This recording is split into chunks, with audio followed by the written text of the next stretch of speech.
बेकार जगह कहीं जा रहे होगे तो कोई तुमको रोकने वाला नहीं होगा।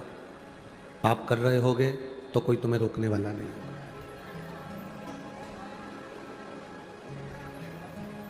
कोई नहीं रोकेगा तुमको।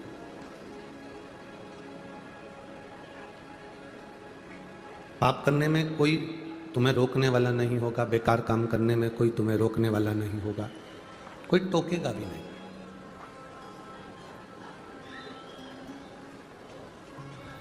पर जब आप अच्छा कार्य करने के लिए आतुर होते हैं, अच्छे मार्ग की ओर जाने का प्रयास करते हैं, तब कहीं ना कोई अड़चनें आती हैं, कोई रोकता है, कोई टोकता है। पर शिव कथा कहती है, भगवान शंकर का संवाद करता है,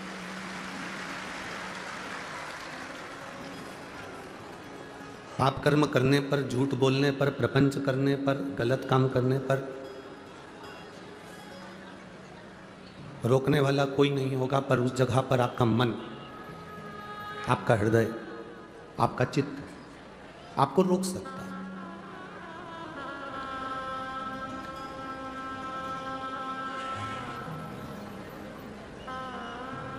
एक बहन ने एक पत्र लिखा, उस पत्र में उस बहन ने लिखा कि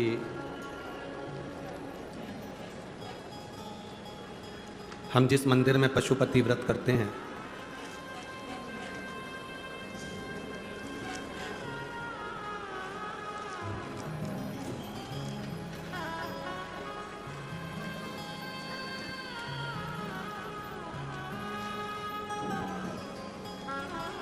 सविता पीताम्बर महाजन, पत्रकार, सावरकर नगर, गंगापुर रोड, नासिक। आप ही ने लिखा है। बहुत बहुत साधुवाद है, आपने जो हिम्मत करी इस पत्र को लिखने की, उसके लिए आपको साधुवाद है। गुरुजी, मेरे 3 पशुपति व्रत एक मंदिर में हो गए हैं, पर लोग जब वहाँ पर पशुपति व्रत करने के लिए आने लगे तो उन्होंने उस मंदिर में ताला लगा दिया। आज 3 महीने होने जा रहे हैं, मंदिर में ऐसा ताला लगाया कि ना तो किसी को पानी चढ़ाने देते हैं, ना फूल चढ़ाने देते हैं, और बाबा भी मंदिर में 2-3 महीने से ताले में बंद हैं। कोई उनको जल भी नहीं चढ़ा सकता, ना कोई जा सकता। अब आप बताएं, 5 व्रत एक ही जगह पर करना है तो फिर मैं कैसे करूं? इन व्रत को फिर मैं कैसे कर सकती हूं? शिव महापुराण की कथा कहती है, पीछे आवाज बढ़ाओ, लोगों परेशान हो रहा है। सबसे पीछे ग्राउंडों में, पीछे के ग्राउंडों की सबकी आवाज बढ़ाओ।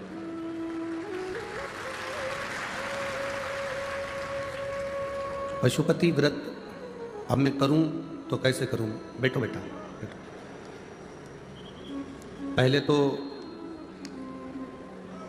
हम इतना सा जरूर कहेंगे, सभी मंदिर के पुजारियों को, पंडितों को, या मंदिर के ट्रस्टियों को, या मंदिर को चलाने वाले संचालकों को,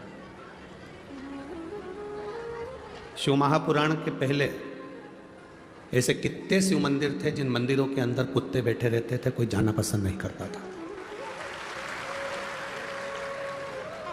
गोबर पड़ा रहता था, जाले लगे रहते थे, सफाई नहीं होती थी, झाड़ू नहीं लगती थी, वैसा कि वैसे ही पड़ा रहता था।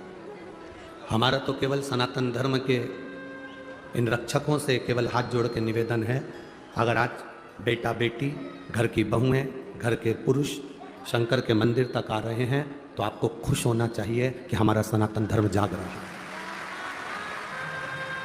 अगर आज इन बच्चों के हृदय पर कुठार पड़ेगा, आज इन बच्चों के मन पर अगर ये कुठार रहेगा तो ये मंदिर तक जाना छोड़ देंगे। दुनिया तो चाहती यही है कि ये मंदिर तक ना जाएं, धर्म चेंज कर लें, सनातन धर्म को बदल कर हमारे धर्म में आ जाएं और मोमबत्ती पकड़ लें और आना हमारे यहाँ चालू कर दें और ये सनातन धर्म नष्ट हो। ये तो चाहते ही है। पर शिव महापुराण की कथा एक बड़ी सुंदर बात कहती है कि अगर शिव के मंदिर तक लोग आ रहे हैं, एक लोटा जल समर्पित कर रहे हैं, तो आपको मंदिर के दरवाजे खोलना चाहिए, जिससे भक्त से भगवान है। भगत के वश में है भगवान, भगत बिना ये कुछ भी नहीं। ये भगत के बिना भगवान है ही नहीं, भक्त के बिना भगवान हो ही नहीं सकता।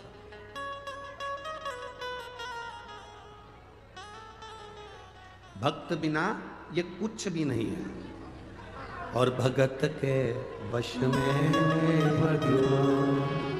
भक्त भगवान की आराधना करता है तो भगवान हाला हजूर सम्मुख में आता है। मेरा इस बेटी से निवेदन है, 3 व्रत आपने उस दरवाजे पर करे हैं, शिव जी के मंदिर पर करे हैं, और अगर मंदिर के अंदर नहीं जाने दे रहे हैं तो मेरा निवेदन है 2 व्रत बेलपत्री के पेड़ के नीचे शिवलिंग की पूजन कर कर वहां करो, बाबा उसे स्वीकार करें।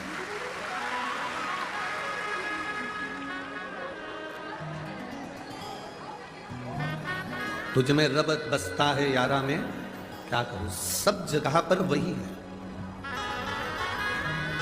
बेलपत्री के पेड़ के नीचे शिवलिंग नहीं भी बना सकते तो बेलपत्री के पेड़ के नीचे जो कंकर मिल जाए, जो मिट्टी मिल जाए, जो जड़ मिल जाए, बेलपत्री का जो पेड़ है उसी की पूजन शिव मानकर कर लो। उसके सामने दिया लगा दो, प्रसाद के 2 हिस्से वहां छोड़ दो। टेंशन लेने की जरूरत नहीं है, बाबा बाबा है।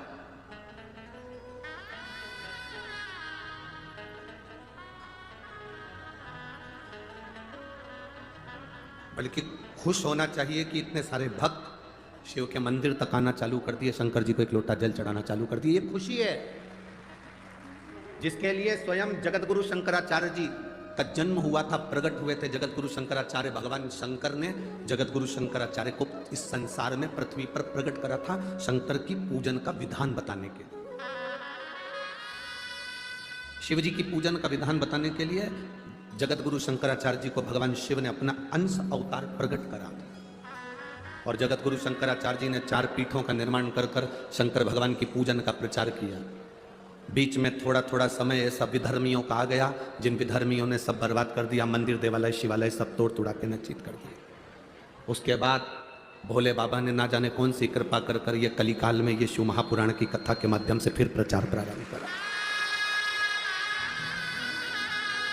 जगत गुरु शंकराचार्य जी के समय पर जो शिव जी की भक्ति का प्रचार हुआ था, बीच में विधर्मियों ने सब नष्ट कर दिया था। उसके बाद अब कलिकाल में ये योग लगा है कि शिव भक्ति का प्रचार फिर हुआ। कहीं बाबा ने शंकर भगवान की कृपा से कोई मौका आप और हमको दे दिया, ये संसार में जन्म दे दिया, जिसके माध्यम से ये शिव की भक्ति हृदय तक पहुंची है और लोग शंकर की भक्ति में डूबे हुए हैं। कहीं शिव की कृपा। दुनिया के लोग विश्वास नहीं कर सकते कि शंकर की पूजन से क्या ये फल मिल सकता है, शंकर भगवान को एक लोटा जल चढ़ाने से फल मिल सकता है, शंकर जी पे चढ़ा हुआ पानी पीने से फल मिल सकता है, बेलपत्री खाने से फल मिल सकता है।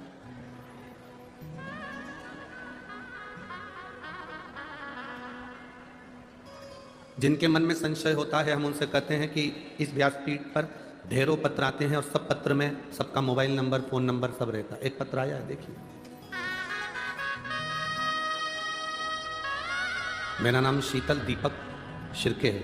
मैं श्रमिक नगर सातपुर नासिक में रहने वाली हूँ। कहीं बैठी हो तो हाथ हिला सकती हैं। आप ही हैं? बच्ची साथ आई है? नहीं आई है? ठीक है, हाथ हिला दो एक बार। मेरा नाम शीतल दीपक शिर्के है। मैं श्रमिक नगर सतपुरा नासिक की रहने वाली हूँ। मोबाइल नंबर ये है।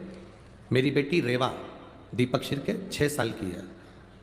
उसे 5 साल की आयु में हार्ट की बीमारी हो गई। प्रतिदिन उसको बुखार आता था, 7-8 महीना लगातार बुखार आया। बुखार पर असर हार्ट पर पड़ा। डॉक्टर बोले इसका हार्ट 60% काम करना चाहिए, पर यह 28% काम कर रहा है। आप पत्र हमारे साथ में पढ़ सकते हैं, LED पर, टीवी पर, आस्था चैनल पर। हार्ट 60% काम करना था, पर सिर्फ 28% ही काम कर रहा है। इसलिए इसको हार्ट की दवाई शुरू हो गई। गुरुदेव, उसका हार्ट की काम करने की परसेंटेज बढ़ने की बजाय कम होने लगी। 28% इसका हार्ट काम कर रहा था, फिर 19% करा। हार्ट ने फिर 17% काम करा, हार्ट ने फिर 5% काम करा। डॉक्टर के हिसाब से बेड पर पड़ी रहने वाली लड़की 5% हार्ट काम कर रहा है, मतलब यह है कि इसका हार्ट बंद हो चुका है। डॉक्टर के हिसाब से इसका हार्ट बंद हो गया है, क्योंकि 5% जिसका हार्ट काम करता है उसको माना नहीं जाता कि इसका हार्ट चल रहा है, ये बंद हो चुका है। गुरुदेव, उसके लीवर और किडनी में भी काम करना बंद कर दिया, सूजन आ गई, लीवर किडनी बेकार हो गई, डैमेज हो गई, उसके पूरे शरीर में पानी भर गया। डॉक्टर बोले इसकी कोई गारंटी नहीं है, ये एक मरी के तुल्य है, हमारी दृष्टि में ये जा चुकी है। फिर मुझे आपकी कथा के बारे में पता चला, पशुपतिनाथ व्रत का वर्णन किया। मेरी माँ ने सीहोर जाकर रुद्राक्ष लाई। मैं रुद्राक्ष को रात को पानी में गला देती थी। लोग कहते थे सीहोर के रुद्राक्ष में ऐसा क्या है, पर मैंने खुद प्रयोग करा है गुरुदेव। पानी में रुद्राक्ष को गलाती थी, बेलपत्र 1 लोटा जल महादेव को चढ़ाती थी, वो पानी लाकर जब डॉक्टर ने कह दिया कि हमारे हिसाब से इसका लीवर, किडनी और इसका हार्ट सब बंद हो चुका है, थोड़े दिन कितने घंटे में जीवित रहेगी कोई भरोसा नहीं। हमने एकांतेश्वर महादेव की कथा टीवी पर सुनी, बेटी को हेडफोन लगा दिया। एकांतेश्वर महादेव की कथा जो आपने करी थी हमने सुनना प्रारंभ करी, हेडफोन लगाकर बेटी को सुनाया। बाबा की कृपा का मैं क्या गुणगान करूं गुरुदेव, जो 5% हार्ट काम कर रहा था, लीवर किडनी जो काम करना बंद कर दी थी, बाबा की कृपा से अब वो 25% से ऊपर काम कर रहा है और मेरी बेटी अब ठीक है, आराम है। बाबू हाथ हिला दो एक बार वापिस, ठीक है। श्री शिवाय नमस्तुभ्यम बेटी, ये शिव है ओघड़ी।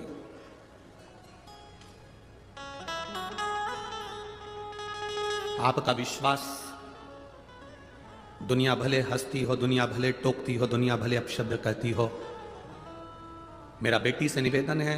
उस बेटी ने अपने पत्र में लिखा कि मेरा बड़ा मन दुखता है, मंदिर में भोलेनाथ ताला लगा देते हैं और 2 महीने से उनका ताला नहीं खोला, केवल हमारे पशुपति व्रत करने से रोकने के चक्कर में। आप क्यों चिंता करती हैं? अरे मत बुरे कर्म कर बंदे वरना पछताएगा, भगवान की आंखों से तू बच नहीं पाएगा, तू बच नहीं पाएगा। अरे ओ अज्ञानी मत करना दानी, तेरे कर्म का फल भी तू ही पाएगा, जैसा किया तूने तेरे आगे आएगा।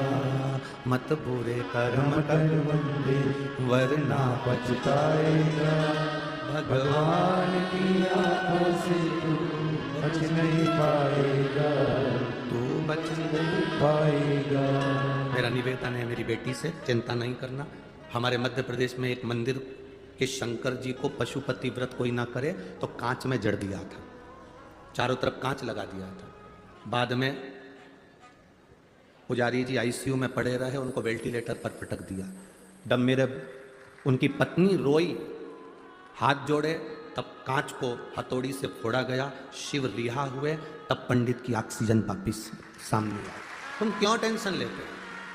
शंभू कहते हैं उसको, वो कैलाश में रहता है, खुले आसमान में रहता है। जब कभी आपको मंदिर में अगर जल चढ़ाने ना दिया जाए तो बेलपत्री के पेड़ के नीचे जाके जल चढ़ाना, मेरा शंकर उसको स्वीकार कर लेगा, मेरा शिव उसको स्वीकार करेगा। दुख नहीं करना, कभी भी टेंशन नहीं लेना, अपने मुंह से अपशब्द नहीं करना, ताने नहीं देना, गाली नहीं देना, आड़ा टेढ़ा नहीं कहना। ये समझना बाबा तुम्हारी परीक्षा ले रहा है। और हमने पहले भी कहा, रेस के घोड़े को नहीं मालूम पड़ता कि मैं रेस में खड़ा हूं, उसका मालिक उसको मारता है, पिन चुभोता है और वो भागता है। दुनिया के लोग जितना तुम्हें कष्ट देंगे, समझ लेना कि भोलेनाथ तुम्हें रेस का घोड़ा बना के आगे निकालना चाहता है। तुम टेंशन क्यों लेते? आग लगे बस्ती में, अपन रहो मस्ती में, क्या किसको रोइए, चादर तान के सोइए। किसी से मुंह नहीं मिलाना अपने को, किसी को अपशब्द नहीं कहना, किसी को आड़ा टेढ़ा नहीं कहना। वो रास्ता अगर बंद हो गया, बाबा हो सकता है तुम्हें दूसरे रास्ते पर ले जाना चाहता है और उस रास्ते से मंजिल तक पहुंचाना चाहता है। ये उसकी मर्जी होगी, ये उसकी कृपा है।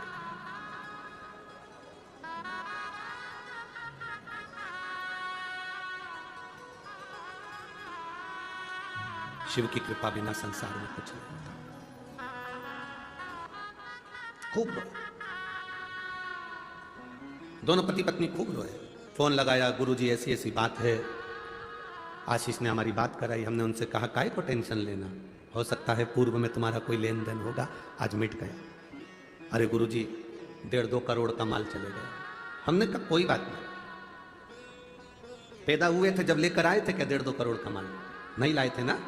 मेहनत करी ना तुमने, 1.5-2 करोड़ रुपए की दौलत बनाई ना तुमने, दुकान सजाई ना तुमने, दुकान खरीदी ना तुमने, व्यापार किया ना तुमने, कोई दूसरे ने तो नहीं कर दिया, तुमने खुद मेहनत कर कर ये 1.5-2 करोड़ का शान सत्ता जमाई थी। चले गई कोई बात नहीं, फिर मेहनत करना। अब की 2 करोड़ की थी, अब 8 करोड़ की वो देगा, तुम मेहनत कर। किस बात के लिए रो रहे हैं?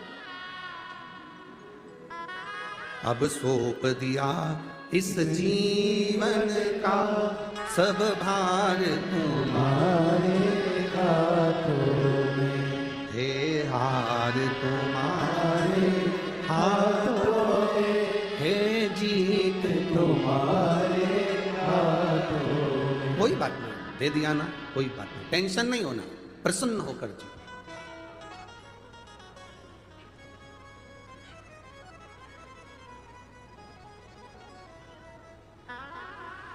आप जितनी प्रसन्नता से अपने जीवन को जियोगे उतनी आनंदता का सुख आप भोग लोगे, उतनी आनंद।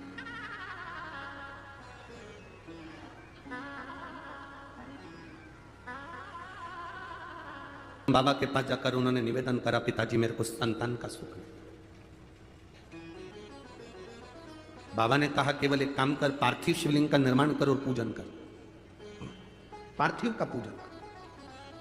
मेरी जीजियों, मेरे नासिक के जीजाओं और मेरी बेटियां, बहनें, भाई, मेरे बेटाओं, तुम्हें लग रहा है अपनी जिंदगी में कि दुख मिट नहीं रहा, थोड़ा प्रयास, संघर्ष करना, कर्म करना, मेहनत करना। ऐसी वैसी जगह पर मत चले जाना कि कोई तुम्हारे ऊपर छड़ी घुमाकर नीचे से सोने के हंडे निकाल दे। बहुत मुश्किल है सोने के हंडे निकलना। मेहनत करोगे तो सोने के क्या, हीरे के अंडे निकल जाएंगे। उसमें क्या दिक्कत? इधर उधर नहीं पढ़ना, फालतू प्रपंच में नहीं पढ़ना।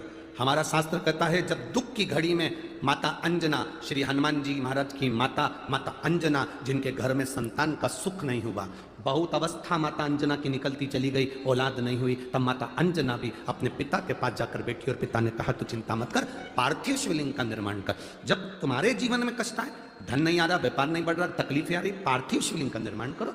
मेरे राम जी अयोध्या से चले लंका तक, बीच में उन्होंने पार्थिव शिवलिंग का जहां जहां रुकते थे वहां पार्थिव शिवलिंग का निर्माण करते थे, क्योंकि उनकी जिंदगी में उनको मालूम था कि दुख बहुत है।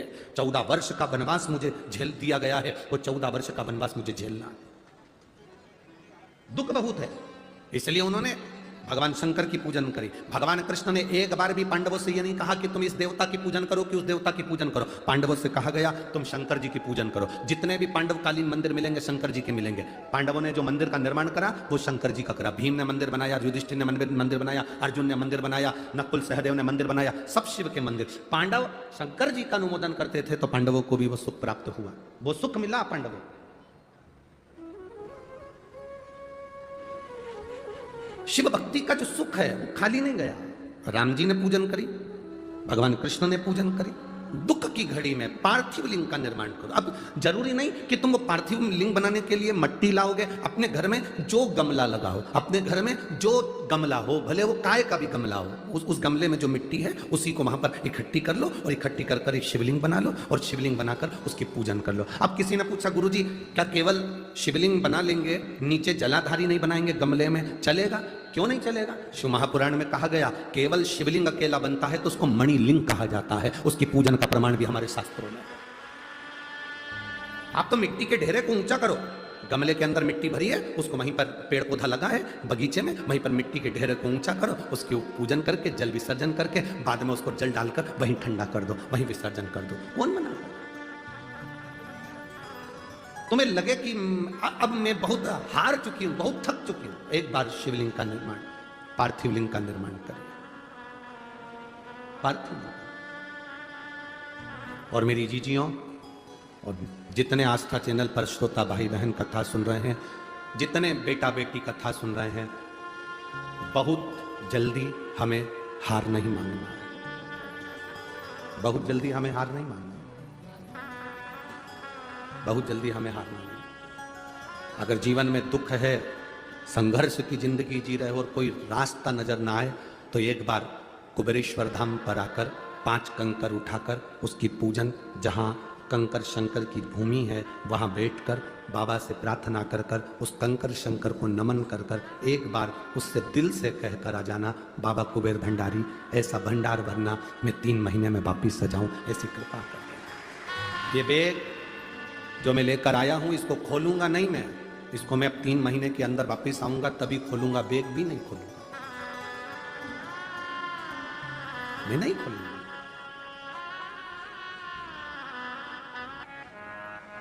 कहां खाली रह जाए। एक मां लिखती है जिसकी शादी 2012 में हुई, संतान का सुख नहीं था, वो उसको संतान बाबा दे दिए। कोई को 25 वर्ष हो गए। ये पत्र इतने सारे हम लोग बांचेंगे तो बहुत समय हो जाता है पत्र को बांचने में, बहुत। आप जितनी भक्ति करोगे उसका बल बढ़ेगा। हमें भटकना नहीं मार्ग से। दुनिया के लोग तुम्हारे रास्ते को रोक देंगे, तुम्हें टेंशन नहीं लेना है। तुम जल चढ़ाने के लिए जाओगे, अपशब्द कहेंगे, टेंशन नहीं लेना। एक पत्र किसी ने लिखा,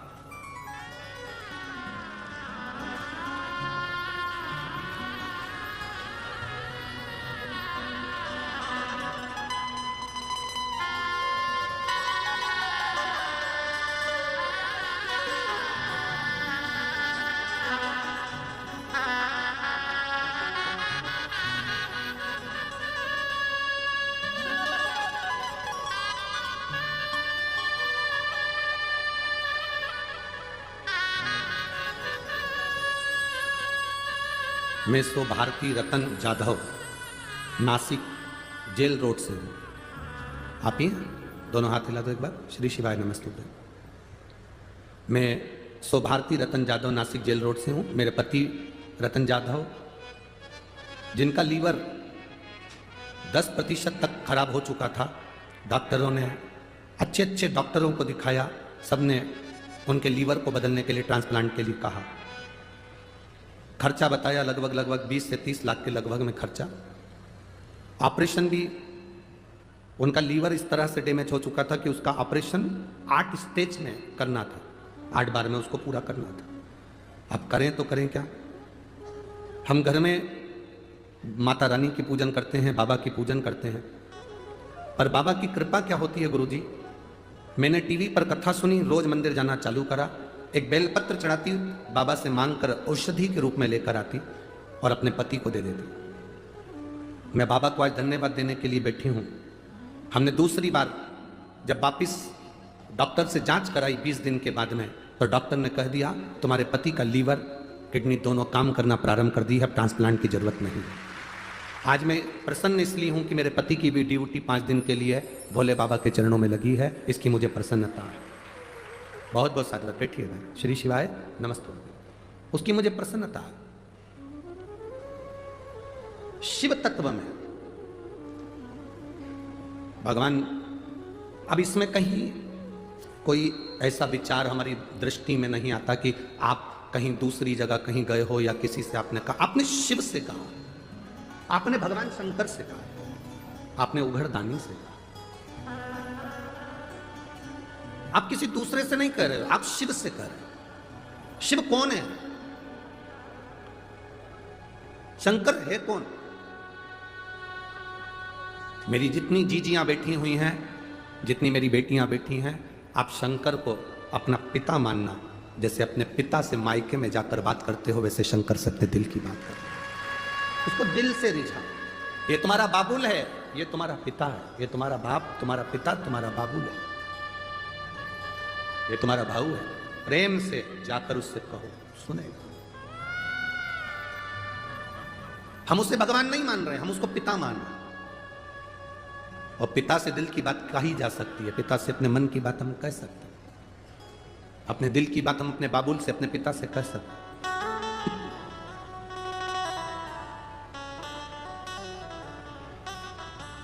अंजना माता ने अपने दिल की बात अपने पिताजी गौतम बाबा से कही। उन्होंने कहा पार्थिव शिवलिंग का निर्माण करो। पार्थिव लिंग का निर्माण कर कर पूजन करने का फल बहुत है।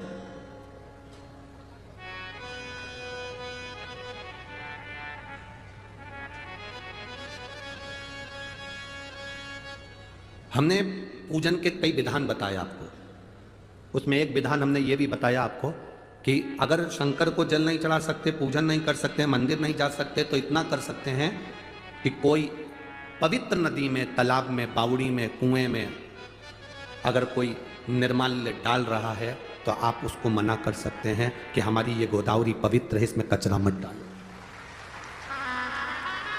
ये भी पूजन है, इसको भी पूजन कहा गया। जल संरक्षण जितना होगा, पानी जितना बचेगा, प्रकृति जितनी बचेगी, जितनी हमारे वृक्ष बचेंगे, उतने हमारे जीवन में हमें आनंद की अनुभूति होगी। ये भी पूजन है, इसको भी पूजन का विधान कहा गया। यहां बैठी हुई कई माताओं ने अपने अपने गांव में, यहां बैठे हुए कई भाइयों ने अपने अपने गांव में निर्माल्य विसर्जन रथ तैयार करा। मंदिर मंदिर जाकर, घर घर जाकर निर्माल्य की वस्तुएं मांगते हैं कि इसको कुएं में, बावड़ी में, तालाब में, पानी में मत डालो। पानी दूषित होता है, पानी गंदा होता है, पानी में वो सड़ता रहता है, फूल पत्ती पानी में सड़ते रहेंगे, गंदे होते रहेंगे। लोगों ने फूल पत्ती की जगह पॉलीथीन में भर भर कर लोगों ने नदियों में, बावड़ियों में, तालाब में डालना प्रारंभ करा। ये नासिक की धरा पर हमारा बार बार आना नहीं होता। त्र्यंबकेश्वर बाबा की कुछ कृपा हुई होगी, कपालेश्वर बाबा की कृपा हुई होगी, तो आविष्कार जी भूसे, दादा बाबू भूसे इस कथा को करवा लिए, और ये यजमान परिवार सब आनंद से, पाटिल जी हो चाहे अन्य हो, सब विराजमान हो। हम आपसे केवल इतना ही मांग कर जाएं, इस नासिक की धरा से आप हमको कुछ दक्षिणा दो मत दो, पर आज दक्षिणा के रूप में इतना जरूर देना कि हमारी गोदावरी को हम दूषित नहीं होने देंगे, हम गंदा नहीं होने देंगे। हमारी माता गोदावरी को हम दूषित नहीं होने देंगे। जो कचरा, जो निर्माल्य जो पड़े हुए हैं, उसको हम नदी में नहीं जाने देंगे। लोग स्नान करते हैं, शिव जी को जल चढ़ाते हैं, आचमन करते हैं, पूजन करते हैं उस नदी के जल का, उसको भर भर कर अपने साथ में लेकर जाते हैं, और वो नदी का जल अगर दूषित हो तो हमें कितना पाप लगेगा। ये शिव उपासना है, नदी, तालाब, बावड़ी को बचाना। कोई बेलपत्री के पेड़ में से पूरी की पूरी डालियां तोड़ रहा है तो हम उसको रोकें, तुम दोष कर रहे हो। किसी वृक्ष की डालियां नहीं नोचना चाहिए, पत्ती तोड़ लो, फूल तोड़ लो, पर पेड़ पौधा नाश नहीं करो। ये पूजा है। तुम निर्माल्य विसर्जन का रथ नासिक वाले नहीं चला सकते, तो एक नियम बनाओ, गोदावरी के तट पर, घाट पर हफ्ते में एक दिन जाएंगे, और गोदावरी के घाट पर जितना कचरा पड़ा होगा, जितना भी निर्माल्य सामग्री पड़ी होगी, जितनी पॉलीथीन पड़ी होगी, चप्पल पड़ी हो, कपड़े पड़े हो, सबको उठाकर हम ले जाकर एक साइड डाल दें। हम अपनी पवित्र नदी को पवित्र बनाकर रखेंगे, हम अपनी शुद्ध नदी को शुद्ध बनाकर रखेंगे। उसकी एक सुखता, एक आनंद था हमारे पास। ये शिव भक्ति है, इसको भी शंकर की आराधना करते हैं, इसको भी शंकर की पूजन करते हैं। सीहोर कुबेरेश्वर धाम पर कोई आता है रुद्राक्ष लेने के लिए, कुबेरेश्वर धाम के प्रांगण के अंदर आता है, अगर वो कोई कहीं पान खाकर अगर थूक भी देता है तो हम उससे एक ही बात कहते हैं कि देखिए आप थूक जरूर रहे हो, पर हमने एक बात हमेशा कही कि इस कुबेरेश्वर धाम की पवित्र भूमि पर कंकर शंकर है, इसलिए आप अंदर प्रवेश करना तो गुटखा ना खाना, आप अंदर प्रवेश करना तो गंदगी मत करना, क्योंकि यहाँ का कंकर कंकर शंकर है, उसकी पूजन दुनिया कर कर जाती है, उसकी पूजन दुनिया कर कर जाती है। आप आराधना में जितने, आप भाव तो जोड़ो, दिल तो जोड़ो। आप मंदिर तक तो गए, परंतु मंदिर में जाने के बाद आपके मन में आ गया कि पत्थर का शिवलिंग है, पत्थर की मूर्ति है, कंकर है, मिट्टी है, ना ना ना ना, उसमें आप अपने भाव को व्यक्त करिए, वो मिलेगा। एक पत्र हमारे पास में भेजा था, यहाँ पर कोई एक माँ, लगभग 48 वर्ष की कोई महिला आई हुई है, कोई 48 वर्ष या कितने वर्ष के हमें स्मरण में नहीं है। धूलिया में उसने कोई मन्नत मांगी थी, भगवान से प्रार्थना करी थी, और धूलिया की कथा में बैठकर उसने प्रार्थना करी थी, अगर मेरी मन्नत पूरी हो जाएगी तो जहाँ कथा होगी वहाँ पैदल जाऊंगी। तो कथा नासिक में थी, तो यहाँ तक वो पैदल आई है। कहीं बैठी हो तो, कहीं बैठी हो तो हाथ हिला सकती है। आप ही हैं, आ जाओ दोनों जने, आ जाओ। तो झंडा वंडा लाए हो आप लोग अपना, वो ले आओ, आ जाओ आ जाओ आ जाओ। नासिक धूलिया से पैदल आई, केवल कथा के पंडाल में बैठकर जो मांगा था बाबा ने वो पूर्ण कर दिया। तो उसने अभी मौका पाकर उसने कहा 200 किलोमीटर दूर है, पैदल पैदल चलकर तो शिव तत्व की प्राप्ति। क्या देगा वो उसके ऊपर निर्भर करता है। कैसे देगा वो उसके ऊपर निर्भर करता है, वो उसके ऊपर निर्भर करता है। महाराज,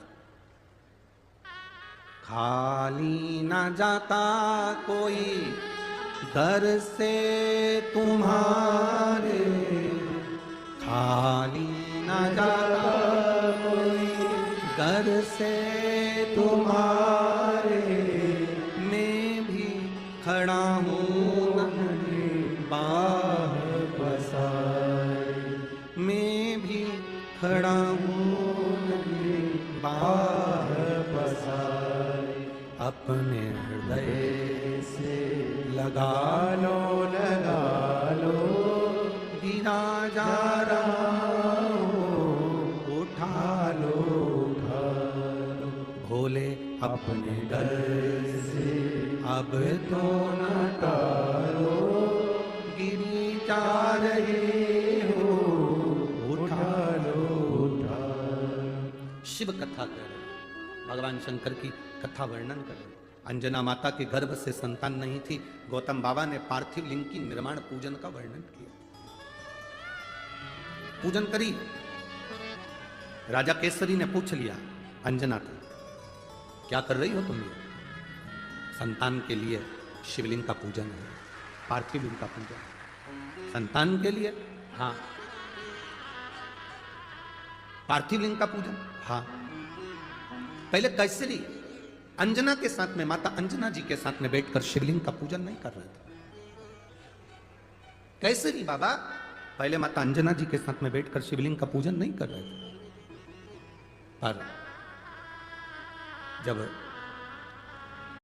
देखा केसरी बाबा ने, जब माता अंजना के पूजन को केसरी बाबा ने जब देखा, तब माता अंजना के पूजन को देखकर केसरी बाबा ने विचार कर लिया कि अब मैं भी अंजना माता के साथ में बैठकर शिव की आराधना करूंगा, शिवलिंग की पूजन करूंगा। मैं भी अंजना माता के साथ में बैठकर शंकर की आराधना करूंगा, शिवलिंग की पूजन करूंगा। लग गए। अब माता अंजना भी शंकर के पार्थिव लिंग का निर्माण करी है, केसरी बाबा उनके नजदीक में बैठकर शंकर भगवान के शिवलिंग का पूजन कर रहे हैं। केसरी बाबा शिवलिंग का पूजन अर्चना कर रहे हैं, आराधना कर रहे हैं। दोनों ने मिलकर भगवान शंकर की पूजन करी। सावन के महीने की जब शिवरात्रि आती है, श्रावण के महीने की शिवरात्रि के दिन टीवी चैनल के माध्यम से, आस्था चैनल के माध्यम से, मोबाइल फेसबुक के माध्यम से पूरे भारत में आप और हम सब मिलकर शिवलिंग की पूजन करते हैं, पार्थिव लिंग का निर्माण करते हैं। करते हो ना आप लोग? साल भर में एक दिन ऐसा होता है जिस दिन पूरा भारत घर घर में शिवलिंग का निर्माण करते हैं और घर घर में शिवलिंग का निर्माण कर कर ऑनलाइन भगवान शंकर का अभिषेक पूजन कर कर अपने जीवन को धन्य बनाते हैं। उस शिवलिंग पूजन का क्या फल होता है, उस शिवलिंग के पूजन का क्या आनंद होता है, ये वही जान सकता जिसने निर्माण करा है, जिसने पूजन करा।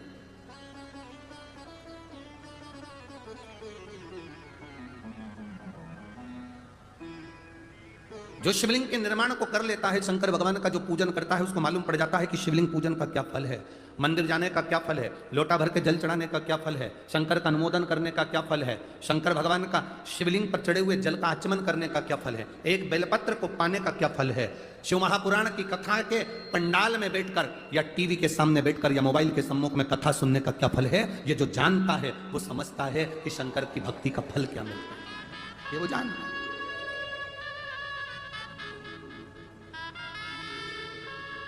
शिव भक्ति के फल। माता अंजना शिवलिंग की आराधना कर रहे हैं, केसरी बाबा साथ में बैठकर भगवान शंकर के शिवलिंग की आराधना कर रहे हैं, पूजन। अब स्वयं आराधना करते करते करते करते समय बीत गया। आप और हम थक जाते हैं, हमें लगता है 1 महीना हमने जल चढ़ा लिया, बहुत चढ़ा लिया, 2 महीना हमने जल चढ़ा लिया, बहुत चढ़ा लिया, 3 महीना हमने भगवान का जल चढ़ा लिया, बहुत चढ़ा लिया, 1 बार कथा सुन ली, बहुत सुन ली, 2 बार कथा सुन ली, बहुत सुन ली, 3 बार कथा सुन ली, बहुत सुन ली। ध्यान देना, उदर की तृप्ति भोजन से, पेट भरने के लिए रोज भोजन करना जरूरी है और आत्मा की तृप्ति के लिए रोज कथा सुनना जरूरी है। प्रतिदिन सुनो, प्रतिदिन श्रवण करो।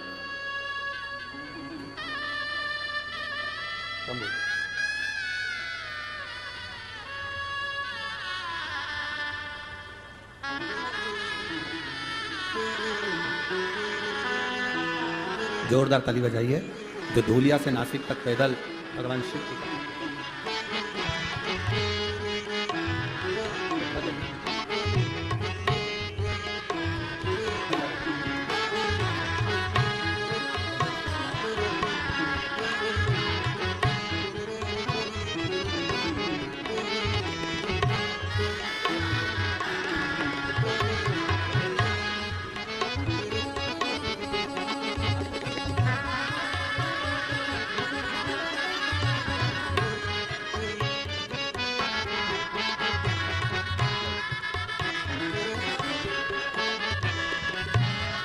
अनीता देवरे और श्री समाधान कांकुड़ी, श्री गोपाल देवरे जी, ये सभी लोग पैदल यहाँ तक बाबा के धाम तक पहुँचे।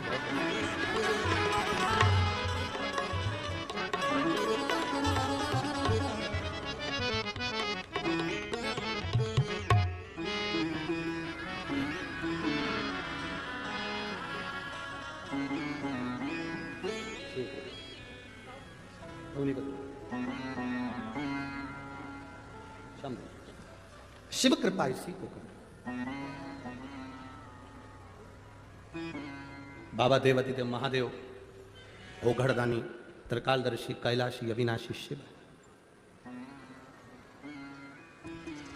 अब धूलिया की कथा को कितने दिन हुए होंगे, पंडाल में बैठकर जो मांगा गया वो बाबा देता है।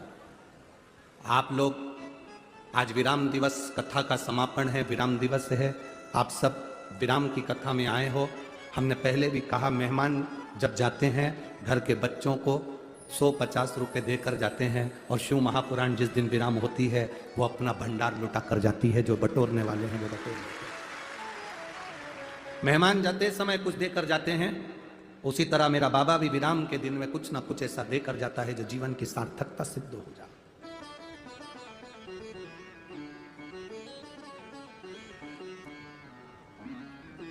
आप दिल से उसको पुकारेंगे, वो दिल से देता है, वो दिल से प्रदान करता है, वो देने में पीछे नहीं हटता। दुनिया कंजूसाई कर ले पर देवादिदेव महादेव कंजूसाई नहीं करता। बाबा कंजूसाई नहीं करता।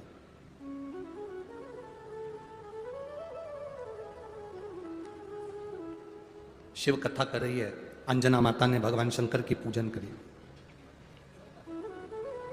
जब अंजना माता शिव जी की पूजन कर रही हैं, शिव प्रकट हो गए, शंकर भगवान प्रकट, और भगवान भोलेनाथ ने प्रकट होकर अंजना से कहा, मांग तुझे क्या चाहिए। अंजना कहती है, मेरे घर में संतान नहीं, औलाद नहीं। भगवान कहते हैं, मैं तुझे संतान प्राप्ति का वर देता हूं। अंजना कहती, नहीं नहीं नहीं, रुको रुको रुको, जरा रुकिए।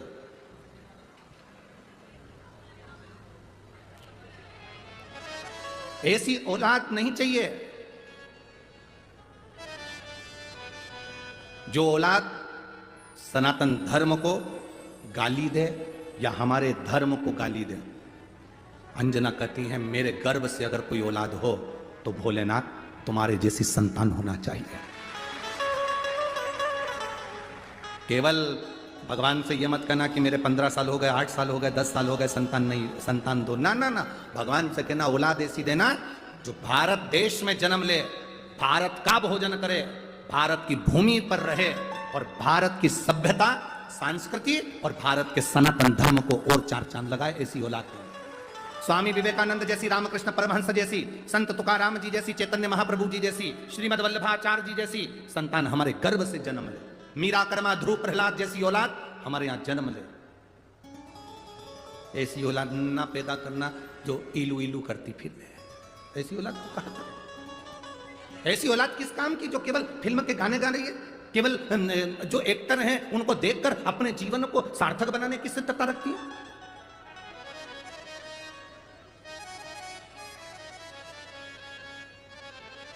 एक जजमान के हम रुक गए थे। एक जजमान क्या रुके तो उनके जो बेटा बेटी थे कॉलेज पढ़ने वाले, वो उनके पलंग के गद्दे के नीचे इतने सारे फोटो रखे थे, इतने सारे, सब हीरो हीरोइन के इतने सारे फोटो। अब उनके माता पिता हमको घर दिखाने लगे, गुरुजी ये बेटी का कक्ष है, ये बेटे का कक्ष है, ये इसका कक्ष है, वो उसका कक्ष है। वो ऐसे ऐसे वो उसके पलंग के सिराने पर, टेबल पर इतने फोटो रखे। तो हमने पूछ लिया ये क्या रखा है, तो हम समझे कि कोई किताब मिताब बच्चे पढ़ते होंगे वो होगी। तो उन्होंने जो दिखाया तो ऐसी एल्बम जैसी थी, और ऐसी पूरी गड्डी थी एल्बम की, उसमें फोटो ही फोटो लगे। हमको लगा इनके घर के लोगों के फोटो होंगे। हमने कहा जरा दिखाना। उन्होंने दिखाया, दिखाते से हमने देखा तो सारी हीरोइन के फोटो, सारे हीरो के फोटो उस एल्बम में लगे हुए थे। हमने बेटी को पूछा कि बेटा तुमने ये फोटो अपने पास में क्यों रख रखे हैं? गुरुजी सुबह उठती हूं ना तो सबसे पहले मैं आंख खोलकर एक एक का चेहरा देखकर जानना चाहती हूं कि मेरे लिए कौन गुड है, मेरे लिए कौन लकी है, फिर मैं उसका चेहरा रोज देखूंगा। मैंने कहा इतने सारे फोटो में से अभी तक कितने देख लिए? सबको एक बार देखकर देख लिया पर कोई लकी नहीं मिला। हमने कहा एक काम करो, अपने मम्मी पापा का फोटो अपनी एल्बम में लगाओ, सुबह उठकर देखना, वो लकी कहलाए। अपने माता पिता से ज्यादा लकी संसार में कोई नहीं हो सकता। जिसने जन्म दिया उसका चेहरा तुम्हारी निगाहों में होना चाहिए। जब तुम सुबह उठो तो अपने माता पिता के चेहरे की स्माइल देखकर उठो तो तुम्हारा दिन भी अच्छा निकल कर जाता है। उससे ज्यादा लकी क्या हो सकता है? माता पिता का चेहरा नहीं देख सकते तो देवादिदेव महादेव का देखिए, माता पार्वती जी का देखिए, भगवान शिव का देखिए, वो लकी रहे। जिनके कपड़ों के ठिकाने नहीं, जिनके खाने पीने के ठिकाने नहीं, वो तो खुद अनलकी है। तुम्हें क्या लकी बनाएंगे? वो तुम्हें लकी बनाने चलेंगे, वो तो खुद अनलकी। उनका लक है क्या? अपने वस्त्रों को, अपने पहनावे को जनमानस तक श्रेष्ठ पहनावा नहीं दे पा रहे हैं, श्रेष्ठ ज्ञान नहीं दे पा रहे। वो खुद ही दूसरे को ज्ञान नहीं दे पाए तो वो खुद ही तुमको क्या दे? 10 रुपए पकड़, एक टीवी खरीद ला। कितने रुपए में? अब 10 रुपए में टीवी आएगी। उसने नौकर को दिया, नौकर कुछ पूछा ना काछा और 10 रुपए लेके टीवी लेने चला गया। तो उसने कहा देख, मेरे नौकर जैसा मूर्ख संसार में मिलेगा? उसने कहा तेरा नौकर तो फिर भी ठीक है, अभी मेरा नौकर की देख कितना बड़ा मूर्ख है। उसने बुलाया, इधर आ। जी सेठ जी, ऑफिस देखा है? हाँ, जा जाकर देख क्या कि मैं बैठा हूं कि नहीं बैठा।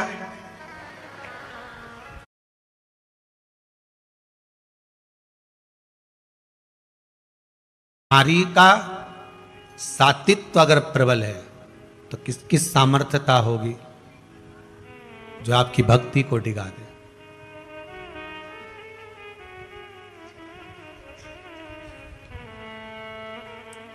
किसी एक ने प्रश्न किया है, गुरुदेव करवा चौथ का व्रत नारी अपने पति के लिए करती है, उसकी लंबी उम्र के लिए, इसमें नारी को, स्त्री को क्या प्राप्त होता है? क्या मिलेगा उसको?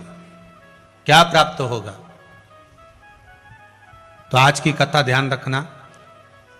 स्त्री, नारी, माता अपने पति के लिए जो करवा चौथ का व्रत करती है उसमें स्त्री को क्या प्राप्त होता है? इससे तो पति की उम्र लंबी होगी। फिर नारी को क्या मिला? तो कहा नारी को इस व्रत के करने से शक्ति प्राप्त होती है, और वो शक्ति जो संसार के हर व्यक्ति से, हर जीव से, संसार की हर बाधाओं से आप लड़ सकते हो, लड़ सकते हो। सात्वित्वता का सबसे बड़ा फल ही यही है।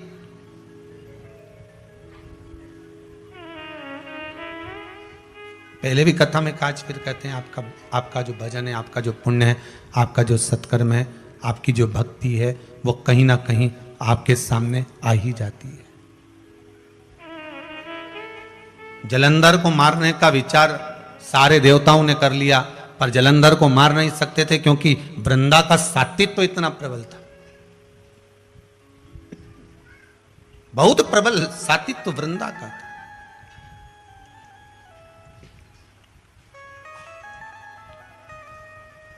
विश्वास अगर दृढ़ है, भरोसा अगर पक्का है,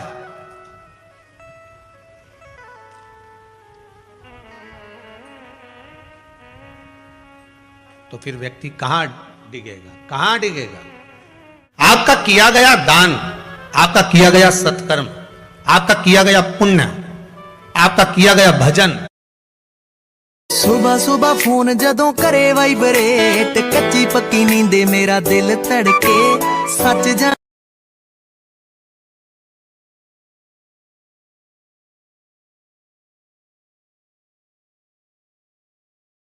गया पुण्य, आपका किया गया भजन, आपका किया गया नाम जाप कहां काम आता है, यह आप भी नहीं जान सकते। ये आप भी नहीं जान सकते कि आपका किया गया पुण्य किस जगह पर आएगा।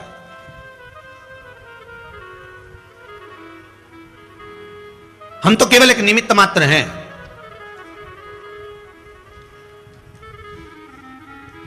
आप और हम तो केवल एक निमित्तता है, पर सबसे मूल अगर कुछ है तो वो मंत्र ही है, श्री शिवाय नमस्तुभ्यम।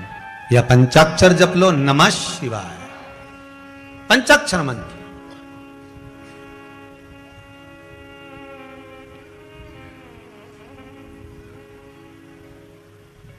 अब उसमें भी विवाद चल रहा है। कोई कहते हैं कि ओम लगाना चाहिए, नहीं लगाना चाहिए। तो हमारे शंकर जी का तो पंचाक्षर मंत्र है। कौन सा मंत्र है? पंचाक्षर, नमः शिवाय, नमः शिवाय। अब उसमें आप नमः शिवाय ओम लगा लो, चाहे ओम नमः शिवाय लगा। पर शिव महापुराण में लिखा है पंचाक्षर मंत्र, और पंचाक्षर 5 अक्षर का, नमः शिवाय। आप उसको जप लो, चाहे श्री शिवाय नमस्तु, आप उस मंत्र का स्मरण करते हैं। आपका किया गया पुण्य, सत्कर्म, दान, भजन, कीर्तन, नाम जाप, ये सब सम्मुख में आकर खड़ा हो जाता है। आपको कहीं ढूंढने जाने की जरूरत नहीं होती। जैसे एक भक्ति करने वाला भक्ति को ही ढूंढता है, भजन करने वाला भजन वाले को ढूंढेगा, स्मरण करने वाला स्मरण करने वाले को ढूंढेगा, नाम जाप करने वाला नाम जाप करने वाले को ढूंढता है। जैसी आपकी दृष्टि होगी, सामने वाला वैसा नजर आएगा, आपको वो फल उसके अनुकूल मिल जाएगा। दो बहुत धनिक सेठ दो बैठे हुए थे, बहुत पैसे वाले थे, अच्छे, तो दोनों बात कर रहे थे। मेरा नौकर बड़ा मूर्ख है। दूसरा बोला मेरे नौकर के बराबर मूर्ख नहीं होगा। मतलब तेरा भी नौकर मूर्ख है? बिल्कुल। उसने कहा प्रैक्टिकल करके बता। उसने कहा मेरा नौकर इतना मूर्ख, अभी तू देख 2 मिनट के अंदर। उसने अपने नौकर को बुलाया, इधर आ। हाँ सेठ जी, ले ये 10 रुपए पकड़, एक टीवी खरीद ला।